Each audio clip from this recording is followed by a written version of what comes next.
Bhattacharya and welcome to new video of my channel Movie Magic মোমেন্টসে আপনাদের সবাইকে স্বাগত জানাই। সো আজকে আমি রিভিউ করতে চলেছি নতুন যে ট্রেলারটা বেরিয়েছে রিসেন্টলি সপ্তাহ দিনের যে গুপ্তধনের ট্রেলারটা যে বেরিয়েছে, যেটা ধ্রুব ব্যানার্জি ডিরেক্ট করছে, এই ফ্রাইডে তোমার রিলিজ করছে। তো কেমন হলো ট্রেলারটা সে ব্যাপারেই কথা বলবো আজকের এই ভিডিওতে। তো চলুন শুরু করা যাক। গুপ্তধনের ইউনিভার্স আবার ফিরে এসছে, এটা হচ্ছে 4th পার্ট সিনেমাটা। ফার্স্ট ছিল দুর্গেশকরে গুপ্তধন, নেক্সট ভুল বললাম, ফার্স্ট ছিল তখন গুপ্তধনের সন্তানের, নেক্সট ছিল দুর্গেশকরে গুপ্তধন, থার্ড হচ্ছে কর্ণেশ ওই গুপ্তধন থার্ড পার্টটা, অ্যান্ড দেন হচ্ছে তোমার কর্ণ সুবর্ণের গুপ্তধন, রাইট। আর ফোর্থ হচ্ছে তোমার এইটা। তো ট্রেলারটা বেসিক্যালি কীরকম হলো, ট্রেলারটা তোমার প্রথমত মানে খুব কম একটা টাইমের ডিউরেশনের ট্রেলার, খুব বেশি ট্রেলারটা বেশি কিছু রিভিল করেনি।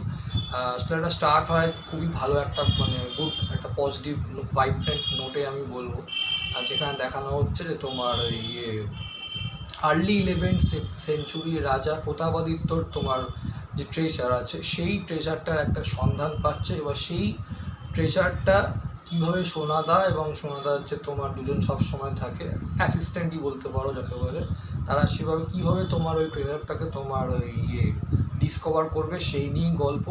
অ্যান্ড এবার হচ্ছে তোমার আবার রনিদা ফিরে এসছে। রনিদা ফার্স্ট পার্টটাই ছিল গুপ্তধনের সন্ধান, রনিদা আবার ব্যাক, যেখানেই ডায়লগটা খুব ভালো লেগেছে, যেখানেই গুপ্তধন আছে সেখানেই তোমার দশানন আছে। তো এবার এই দশানন ওই গুপ্তধনের পেছনে লেগে গেছে। এবার দশানন কি পারবে, মানে সোনাদা যদি দশাননকে যদি গুপ্তধনটা তোমার পেতে না সাহায্য করে তাহলে দশানন কী করবে, তার যে তোমার ওই মানে দুজন অ্যাসিস্ট্যান্ট আছে, যেটা হচ্ছে অর্জুন চক্রবর্তী আর ঈশা গুহা, তাদেরকে কুচি কুচি করে কেটে ফেলবে, মেরে দেবে, এই হচ্ছে ব্যাপার। সো লাস্টে ওটাই দেখাচ্ছে, ক্লাইম্যাক্সে গিয়ে হেল্প করছে সোনাদা তোমার দশাননকে গুপ্তধনটা পেতে। আলটিমেট পাবে না, আলটিমেট তোমার ওটা তোমার সোনাদাই তোমার ডিসকভার করবে। এবার সেটা কীভাবে দেখাবে সেটাই হচ্ছে ব্যাপার। বেশ স্টাইলিশলি এডিট করেছে ট্রেলারটা, খুব ফাস্ট কাট রেখেছে, খুব বেশি তোমার ট্রেলারটা তোমার গল্প রিভিল করেনি, জাস্ট একটা ভিজুয়াল ওয়াইজ এবং লোকেশন ওয়াইজ একটা সিনেমেটিক ফিল দিয়েছে। অ্যাডভেঞ্চারটা কীরকম হতে চলেছে সেটার একটা ফিল দিয়েছে বলবো। তো ওভারঅল ট্রেলারটা বলবো বেশ প্রমিসিং। যদি স্টোরি, স্ক্রিন প্লে এবং অ্যাডভেঞ্চারটা এবং তোমার ট্রেজারের ব্যাপারটা যদি ঠিকঠাক মানে দেখাতে পারে তাহলে আমার মনে হয় এই জেনারেল মুভি সাধারণত চলে, লোকে অডিয়েন্স ভালো নেয়, তো এটা একটা ভালো হিট হয়। যদি লাস্ট যেটা কর্ণ সুবর্ণের গুপ্তধনটা যে খুব চলেছিল তা না, আগের দুটো সিনেমা হিট ছিল, তো আমার মনে হয় এটা মোটামুটি চলবে, কারণ এই লুক অ্যান্ড ফিলটা বেশ ভালো, ট্রেজার অ্যান্ড অ্যাডভেঞ্চার ভাইবটা ভালো লেগেছে, কালার টোনিং যেভাবে সেট করেছে খুব ভালো, এবং ভিজুয়ালি দেখতে লোকেশন বাই খুব ভালো মানে ফিল লাগছে। লোকেশনটা যেভাবে তোমার শ্যুট করেছে এবং তোমার ট্রেজারের যে কিছু কিছু সিন দেখালো, কীভাবে ট্রেজারটা তোমার নেওয়া সেই জায়গাটা পৌঁছে, কীভাবে তোমার ট্রেজারটাকে তারা নানা রকম বুদ্ধির দয় তারপর পাজেলের দ্বারা কীভাবে তোমার ট্রেজারটাকে তোমার তারা উদ্ধার করছে।